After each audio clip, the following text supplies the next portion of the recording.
আজকালকার আমাদের সমাজে বহু মানুষ পাবেন এরা উচ্চ শিক্ষিত, উচ্চ ডিগ্রিধারী, এরা আগে কয় বিজ্ঞান প্রমাণ করুক তারপর কোরআনের কথা মানবো, বিজ্ঞান প্রমাণ করুক তারপরে হাদিসের কথা মানবো, আগে চোখে দেখে নেই তারপরে কোরআন মানবো, আগে চোখে দেখে নেই তারপরে হাদিস মানবো। যার হৃদয়ের ভিতরে এই জাতীয় চিন্তা চেতনা থাকবে, যতই নামাজ পড়ুক, যতই রোজা রাখুক, ঈমানদার হতে পারবে না।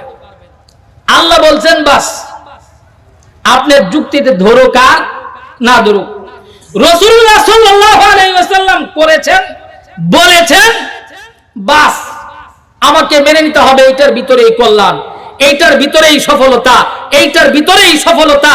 আপনি যদি চিন্তা করেন রাসূলুল্লাহ বললেই হইল, রাসূলুল্লাহ করলেই হইল, আমি একটু বাস্তবতার আলোকে মিলাইয়া দেখে নেই, আমি একটু সমাজের আলোকে মিলাইয়া দেখে নেই, এটা বাস্তবেই কল্যাণকর কিনা। যদি বাস্তবে কল্যাণকর হয় তাইলে মানবো, নতুবা মানবো না। আপনি ঈমানদার হতে পারবেন না। বর্তমান সময়ে অনেক বিষয় আছে, অনেক বিষয় আছে। রাসূলুল্লাহ একটা করে গেছেন, আমি অনেক জায়গায় বলেছি, রাসূলুল্লাহ সাল্লাল্লাহু আলাইহি ওয়াসাল্লাম বিয়ে করেছেন ছোট্ট বাচ্চা, 9 বছরের মেয়ের উঠায় নিয়ে নিছেন। তো মুসলমানের দিলের ভিতরে সংশয়, মুসলমানের দিলের ভিতরে সংশয়, রাসূলুল্লাহকে নিয়ে তার দিলের ভিতরে প্রশ্ন, এত অল্প বয়স্কা নারীরে কেন বিয়ে করলেন? ওই গোলাম যায়েদ রাদিয়াল্লাহু তাআলা আনহুর স্ত্রীকে তিনি বিয়ে করলেন, এইটা নিয়ে হইচই।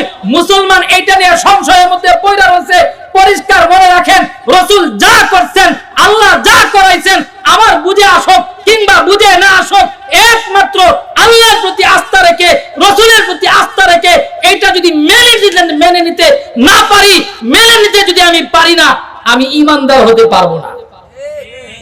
শুধুমাত্র এইখানে না, আমাকে সিগন্যাল দেওয়া হয়ে গেছে, এই জন্য সামনে বলতে পারতেছি না, সামনের গুলো আরো জটিল। অনেক মুসলমানই আছে এই 3 পয়েন্ট ঠিক আছে, সামনের পয়েন্টে গেলে ঈমানদার মুশকিল হয়ে যাবে, ঈমানদার মুশকিল হয়ে যাবে। সেই পয়েন্টটা কি? আল্লাহ রাব্বুল আলামিন কর্তৃক শরীয়তের যত বিধিবিধান আসছে, মধ্যখানে অনেকগুলা বাদ দিয়ে বলতেছি, কোন একটা বিধানকে অবজ্ঞা করা চলবে না, কোন একটা বিধানকে অপছন্দ করা চলবে না, কোন একটা বিধানের উপরে যুক্তি তর্ক পেশ করে এর কোনো খারাপি প্রকাশ করা যাবে না। যদি কোন মুসলমান রাসূলুল্লাহর কোন বিধান, আল্লাহর কোন বিধানের উপরে কলম চালায়, এটাকে সেকেলে বলে, মধ্যযুগীয় বলে, যত নামাজ পড়ো, যত রোজা রাখো, আর যাই হোক, ঈমানদার হতে পারে না।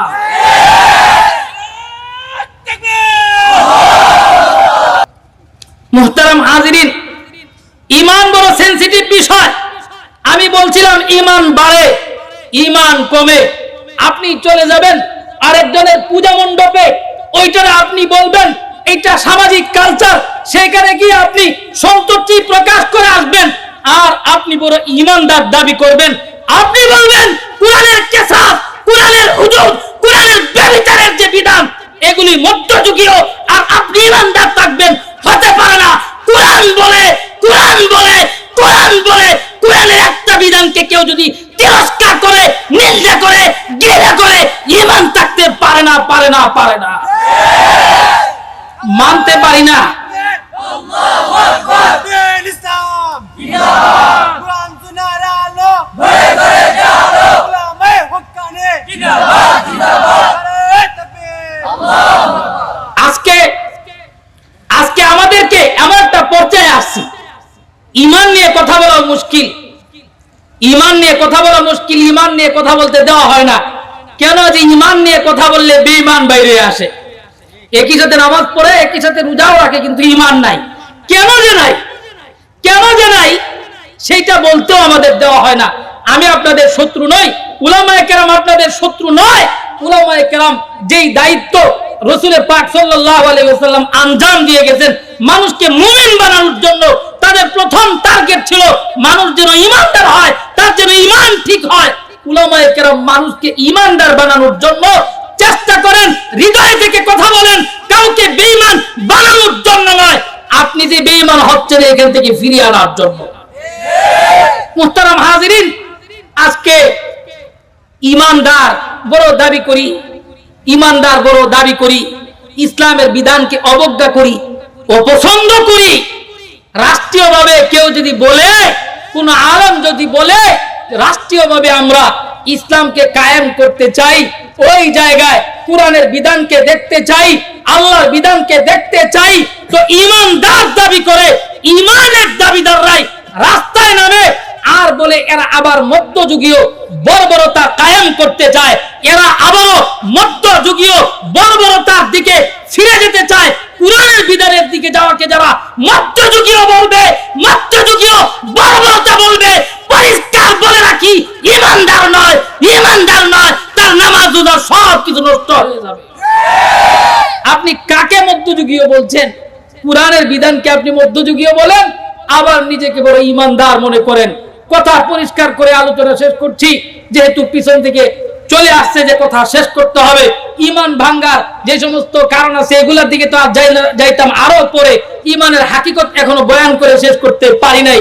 মুহতারাম হাজিরিন, যারা আমাদের দেশের রাজনীতি করি, যেই দলেই করি না কেন, আপনাদের বলবো রাষ্ট্রীয়ভাবে আপনারা তো ইসলাম কায়েম করতে পারছেন না, সেটা একটা ভিন্ন জিনিস। বিভিন্ন চাপ আছে, বিভিন্ন রকমের সমস্যা আছে, আন্তর্জাতিক সমস্যা আছে। আপনি যদি মনে করেন যে আমি পারতেছি না, আন্তর্জাতিক চাপের কারণে কোরআনকে ভালোবাসি, কোরআনের বিধানকে ভালোবাসি, রসুলকে ভালোবাসি, রসুলের বিধানকে ভালোবাসি, কিন্তু আমার শক্তি নাই, সামর্থ্য নাই, আমি আব্দুল্লাহ বিন হুযাফার মতো হতে পারবো না, আমি আম্মার বিন ইয়াসিরের মতো হতে পারবো না, আমি খাব্বাব ইবনুল আরাতের মতো হতে পারবো না, আমি বিলাল হাবশির মতো হতে পারবো না, ঈমান বড় দুর্বল, এই জন্য আমি প্রতিষ্ঠা করতে পারছি না। কিন্তু এগুলাকে ভালোবাসি, এগুলাকে মহব্বত করি, চাই যদি কখনো সুযোগ হয় আমি কোরআনের রাজ কায়েম করব। আপনি ইমানদার থাকবেন, আপনি ইমানদার থাকবেন, আল্লাহ পাক আপনার ইমানের এই দুর্বলতাকে হয়তো ক্ষমা করে দিতে পারেন। কিন্তু যদি নেগেটিভ ভাবে এই কথা বলেন, যারা কোরআনের রাজ কায়েম করতে চান, মানে এইটা তো বর্বরতা, এইটা তো পশ্চাৎপদতা, এইটা তো সমাজে চলে না, তাইলে আমার কথা পরিষ্কার, আমার কথা নয়, কোরআন খুলে দেখেন, প্রমাণ পেশ করার মতো আজকে আবার সময় নাই। কোরআন খুলে দেখেন, যারা এইগুলোর বর্বরতা বলবে, সেকেলে বলবে, পশ্চাৎপদতা বলবে, অর্থ হচ্ছে আল্লাহকে পশ্চাৎপদ বলছে, রাসূলুল্লাহকে পশ্চাৎপদ বলছে, শরীয়তকে পশ্চাৎপদ বলছে, শরীয়তকে বৃদ্ধাঙ্গুলি প্রদর্শন করছে। এই কাজগুলো যারা করবে, ঈমান থাকবে না, থাকবে না, থাকবে না। কাজেই আমাদেরকে সতর্ক হতে হবে। রাজনীতি যে যেটাই করি না কেন আপন জায়গায় করব, কিন্তু দিলের ভিতরে বক্তব্যগুলোর স্থান দিব।